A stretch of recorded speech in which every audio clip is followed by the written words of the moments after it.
Okay, welcome to East Academia. Today you're going to learn about a continuous current conduction mode, otherwise known as CCCM. So we recall that the chopper period is going to be given by T on plus T off. And T on over T is given, it gives us alpha, and which this can be written as T on over T on plus T off. Okay? Alpha takes values that ranges from between 0 and 1. However, due to turn-on delay, alpha cannot be equal to 0.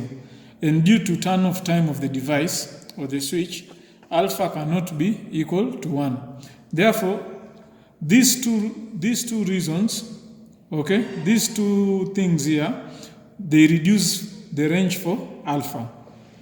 So from the average output voltage, which is given by the one that we derived previously on the previous video, we found out the average output voltage for this bar converter with RLE load is given by alpha Vs. This means that the average output voltage increases with an increase in alpha and also decreases when alpha is reduced. Okay? So how we can draw this? So for a particular duty cycle, the waveform, the output waveform is going to be shown as follows. So we're going to have, this is going to be the on period, and then during off, we saw that the output voltage is 0. So we are going to have something of this kind. And the average output voltage is what we found somewhere here. So here is V out average. Okay, so during the on period, the inductor current, which is the load current, okay, so during on, the load current increases.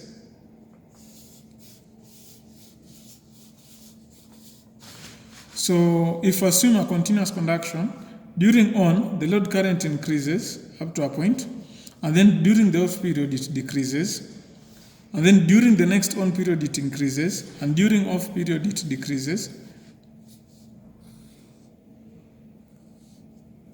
Okay?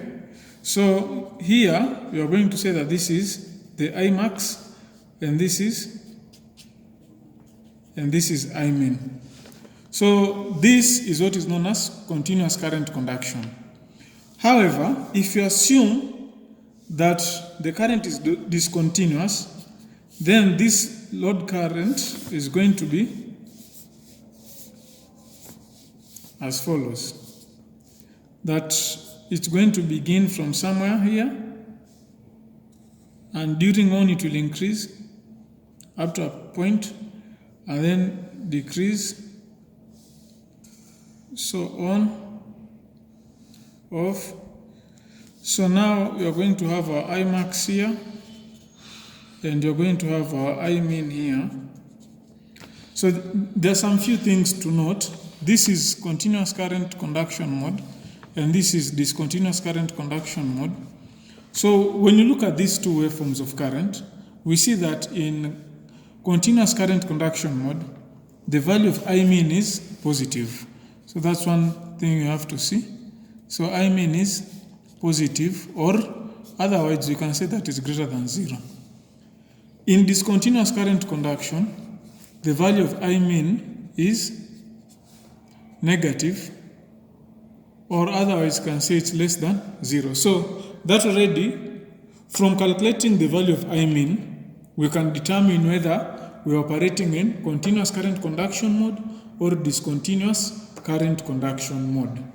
Okay, so we have ways of establishing.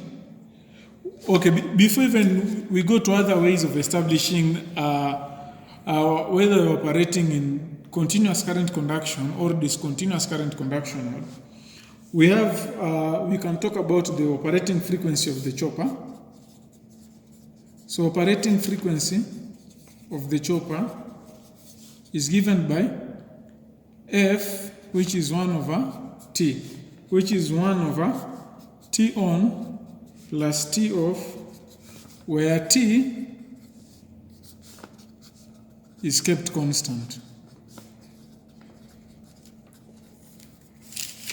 Where that period is kept constant.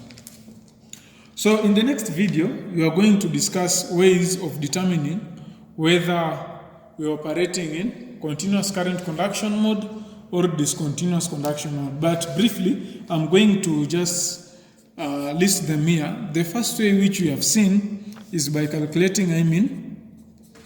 So we first calculate by calculating I mean. So when I mean is positive, or when I mean is greater than 0, we've said it's continuous current conduction mode.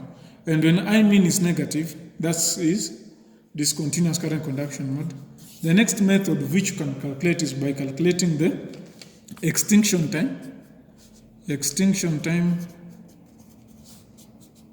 And extinction time is denoted by Tx. And this is the zero crossover time. Zero crossover time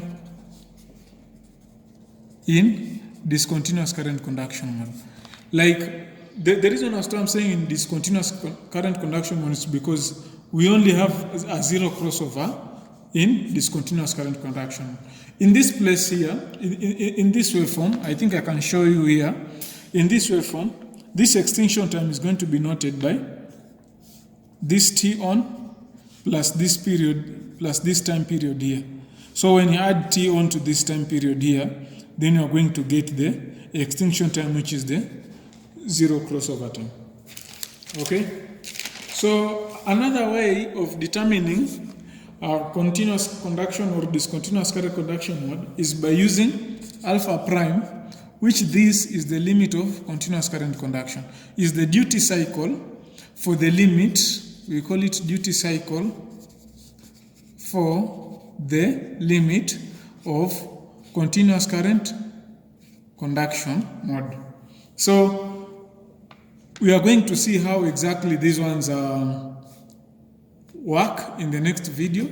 And thank you for watching Instacademia, and I hope you'll subscribe and click on the bell icon for notifications. And thank you very much.